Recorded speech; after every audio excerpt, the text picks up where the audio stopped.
भाजपा सिर्फ चुनाव जीतने के लिए कोई निर्णय नहीं लेती।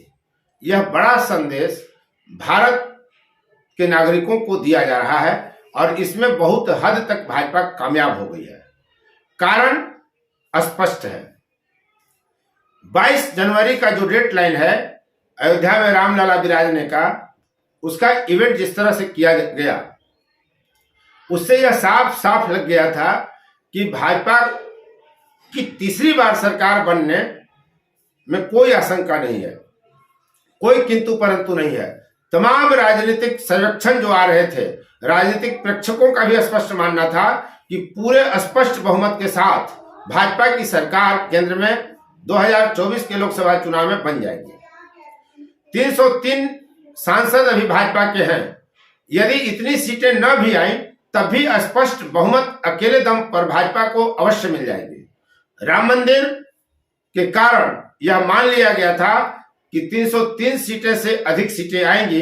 यह और बात है कि भाजपा का नारा 400 पार तक कितना पहुंच पाएगी भाजपा, लेकिन एनडीए को 400 सीटें मिल सकती हैं या 350 सीटें मिल सकती हैं, सरकार बननी तय है। इसमें कहीं कोई शंका नहीं थी, कहीं कोई किंतु परंतु नहीं थी। एनडीए गठबंधन बनते बनते भी बिखरते ही दिखती रही थी।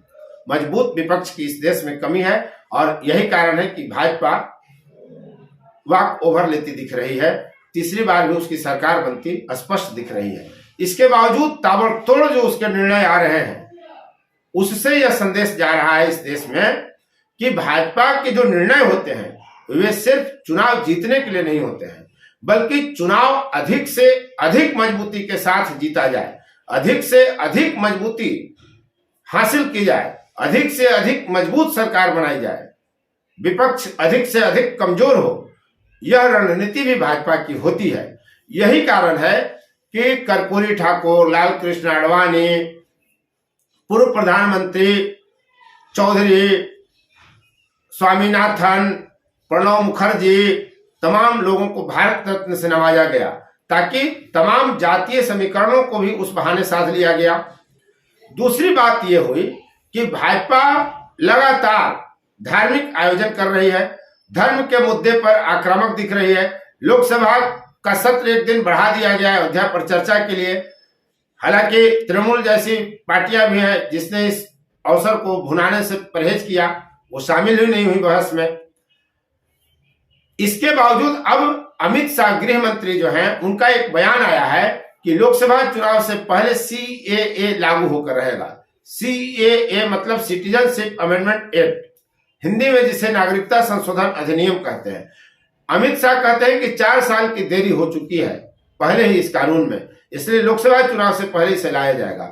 आपको पता है कि जब 2019 में इसे लाया गया तब पूरे देश में कई स्थानों पर आंदोलन हुआ, हंगामा हुआ। विपक्ष ने इसे मुस्लिम विरोधी साबित करने का प्रयास किया, मुसलमानों ने इसे अपने विरोधी बताकर हंगामा खड़ा कर दिया। इस देश में क्या क्या नहीं हुआ। इसके बावजूद अब जब चुनाव सर पर है तो अमित शाह कह रहे हैं कि सीए हर हाल में आएगा। आप उत्तराखंड में देख ही रहे हैं कि क्या हो रहा है। वहां भी हल्द्वानी में हंगामा हुआ, मस्जिद और तथा कथित कब्र गिराने के नाम पर अतिक्रमण हटाने के कारण। उत्तराखंड की सरकार अलग संविधान नियम ला रही है, उसे लेकर अभी देश में चर्चा है कि अमित शाह ने कह दिया कि देश स्तर पर सीए जरूर लागू होगा। अब सीए लागू करने के पीछे क्या कारण हो सकता है? क्या यह सिर्फ चुनावी निर्णय है? यदि चुनावी निर्णय ही होता तो इसकी जरूरत भाजपा को क्यों पड़ गई? अभी तो ऐसे ही देश में बहुसंख्यक बनाम अल्पसंख्यकवाद की राजनीति चल रही है, धार्मिक एजेंडा चरम पर है, भाजपा के पाले में अधिकतर जनसंख्या है क्योंकि वो धर्मभीरू है। ऐसी परिस्थिति में फिर सीए कानून लाया गया, भारत रत्न जातीय समीकरण साधने का प्रयास किया गया, वर्गीय समीकरण साधने का प्रयास किया गया और अब ये कहा जा रहा है कि ये कानून लाया जाएगा। और अमित शाह ने साफ साफ कह दिया है कि सीए हर हाल में लोकसभा चुनाव से पहले लागू कर दिया जाएगा क्योंकि इसमें पहले ही 4 साल की देरी हो चुकी है। ये कानून है 31 दिसंबर 2014 से पहले आने वाले को नागरिकता मिल सके, इसके लिए लाया जा रहा है। लेकिन इसका चुनावी लाभ भी लिया जाएगा भाजपा की तरफ से, भाजपा को इसका चुनावी लाभ भी मिलेगा। और क्या लाभ है, क्या कानून है, हम दोनों चीज आपको बतला रहे हैं। दरअसल बांग्लादेश, अफगानिस्तान और पाकिस्तान से जो गैर मुस्लिम अल्पसंख्यक आए हैं, चाहे उसमें हिंदू हो, ईसाई हो, सिख हो, जैन हो, बौद्ध हो और पारसी हो, उनको नागरिकता देने का ये कानून है और इसकी मांग भारत में बहुत पहले से की जाती रही है।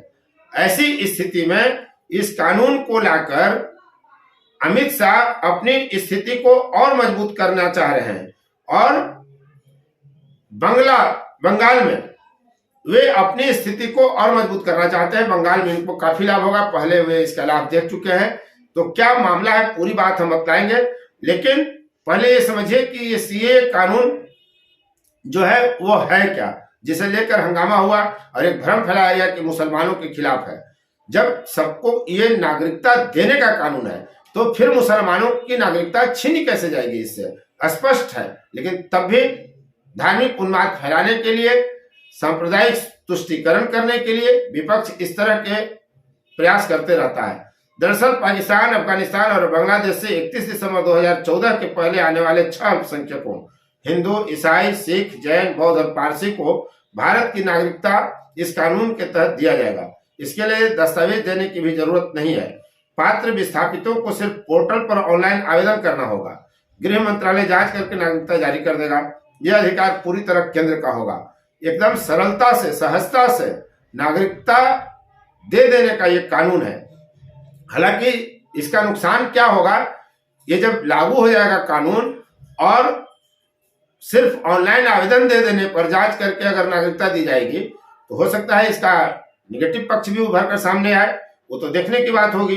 दूसरी स्थिति है कि दिसंबर 2019 में संबंधित विधेयक को संसद में मंजूरी मिली थी, राष्ट्रपति की मंजूरी भी इसे मिल गई है।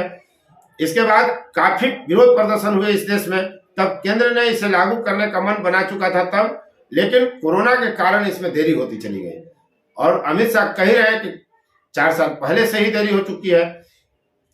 सीएए का सबसे ज्यादा विरोध मुस्लिम कर रहे हैं। दरअसल इस कानून में मुस्लिमों को नागरिकता से बाहर रखा गया है। कई मानते हैं कि मुसलमानों के साथ भेदभाव है।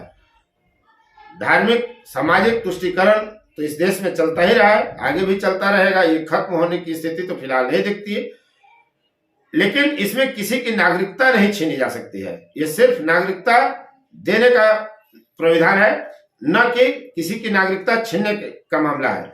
दूसरी बात इसमें यह है कि जैसे ही ये कानून लागू किया जाएगा तो भाजपा को काफी लाभ होगा। पश्चिम बंगाल में बांग्लादेश से आए मतुआ समुदाय के हिंदू शरणार्थी काफी लंबे समय से नागरिकता देने की मांग कर रहे हैं, जिनकी आबादी इस देश में 3 से 4 करोड़ है, जिसमें 2 करोड़ सिर्फ पश्चिम बंगाल में है। इस समुदाय का राज्य की 10 लोकसभा और 77 विधानसभा सीटों पर बड़ा सियासी प्रभाव है। सीए लागू होने पर इन्हें नागरिकता मिल जाएगी आसानी से, उतने लोग वोटर बन जाएंगे। भाजपा ने 2019 में सीए के वादे पर इन्हें लुभाकर 42 में से 18 सीटें जीत ली थी। पश्चिम बंगाल में लोकसभा की 42 सीटें हैं, जिसमें 18 सीटें भाजपा ने इसी कारण जीता था कि उसने सीए कानून लाने की बात कही थी और जिससे मतुआ समुदाय के हिंदू शरणार्थी जो है भाजपा को वोट देते चले गए। जबकि 2014 में 3 सीटें ही मात्र भाजपा के पास थी। 2021 के बंगाल चुनाव में भी भाजपा दूसरे नंबर पर आ गई थी। तो माना यही जा रहा है कि इसका राजनीतिक लाभ भी बीजेपी लेगी। यानी तमाम सर्वे जब यह बता रहे हैं कि भाजपा की तीसरी सरकार बननी तय है, नरेंद्र मोदी के तीसरा बार प्रधानमंत्री बनना तय है, तमाम राजनीतिक प्रेक्षक ऐसा मानते हैं, यहां तक कि विपक्षी भी ऐसा ही मानते हैं। कई बार जुबान लड़खड़ाती है तो सच निकल जाती है। कई बार आप इंडी गठबंधन को देख रहे हैं टूटते हुए, तो इस पर भी कहीं ना कहीं एनडीए का मजबूत होता हुआ ही प्रभाव दिखता है। सरकार उनकी बनती दिख रही, इसलिए सहयोगी दल भी अपना अपना किला बचाने के लिए कांग्रेस से खुद को अलग कर रहे हैं। कहीं कांग्रेस के साथ काफी लोग किनारा कसी कर लिया है। इसके बावजूद तमाम तरह के मुद्दे लाकर भाजपा अपनी जीत को अधिक से अधिक मजबूत करने में लगी है, ताकि अधिक से अधिक सीटों पर जीता जा सके। नरेंद्र मोदी ने 370 का टारगेट फिक्स कर दिया है भाजपा के लिए और एनडीए के लिए 400 पार का नारा। देखिए कितनी सीटें आती हैं। और एक बात तय जान लीजिए कि जितनी भी सीटें आएंगी उसमें भाजपा के द्वारा लिए गए तमाम निर्णय का प्रभाव झलकेगा, इसलिए कि तमाम समुदाय, तमाम धार्मिक समूहों को, तमाम आर्थिक वर्ग को, तमाम जातीय समूहों को, वर्गीय समूहों को साधने के लिए जो रणनीति भाजपा की दिखती है वो स्पष्ट तौर पर दिखती है कि इंडी गठबंधन से काफी भारी और मजबूत, सशक्त और बेहतर है।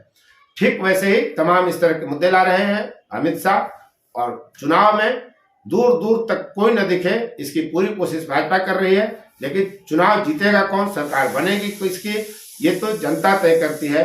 भारत की जनता किसे सत्ता सौंपती है 2024 के मई में, ये देखने वाली बात होगी। आप देख रहे थे फोर्थ व्यूज और मैं उपेंद्र कश्यप। यदि अब तक आपने चैनल को सब्सक्राइब नहीं किया है तो चैनल को सब्सक्राइब कर लें, शेयर, लाइक, कमेंट जरूर करें ताकि आपकी पसंद का वीडियो सबसे पहले आपकी मुट्ठी में पहुंचे। जय हिंद। फोर्थ व्यूज, चौथा विचार, बाकी फिर